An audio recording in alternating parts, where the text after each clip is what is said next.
साहेब, माझ्या मतदारसंघामध्ये देशामध्ये 24,000 कंटेनर केळी एक्सपोर्ट होती, त्यातली 12,000 कंटेनर माझ्या माढा आणि टेंभुर्णी भागात नव्हती।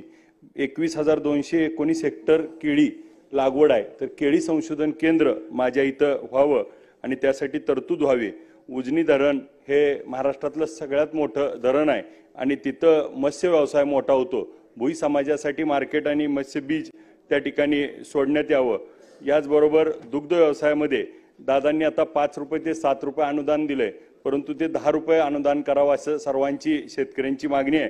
त्यासाठी मत्स्य व्यवसायामध्ये साहेब माझ्या मतदारसंघामध्ये त्या ठिकाणी अध्यक्ष महोदय आष्टी शेजारचा आहे, त्या आष्टी तलावावरती तिथल्या काही लोकांना मासेमारी करू दिली जात नाही आणि तो विषय देखील ठिबक सिंचन योजनेसाठी राज्यातील 1,77,000 शेतकऱ्याचे 700 कोटी रुपये साहेब माझ्या उद्योगमध्ये साहेब माझ्या MIDC चा प्रश्न मेंढापूर मतदारसंघ माझ्या मतदारसंघातील मेंढापूर येथे MIDC व्हावे व मोडलीम येथे आमची अधिसूचना निघाली आहे, परंतु त्या ठिकाणी 32-1 व 32-2 व्हावं। माझ्या मतदारसंघात साहेब ऊर्जा सीना माडा उपसा सिंचन योजना सुरू आहे, त्याच्या लाईट बिलाचा त्या ठिकाणी प्रश्न येतोय।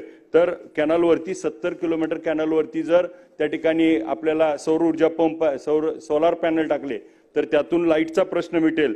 तुळशी मोडलीम या भागात 5 MV चा ट्रान्सफॉर्मर नसल्यामुळे त्या ठिकाणी गेले 1 महिना झालं लाईट त्या ठिकाणी येत नाही।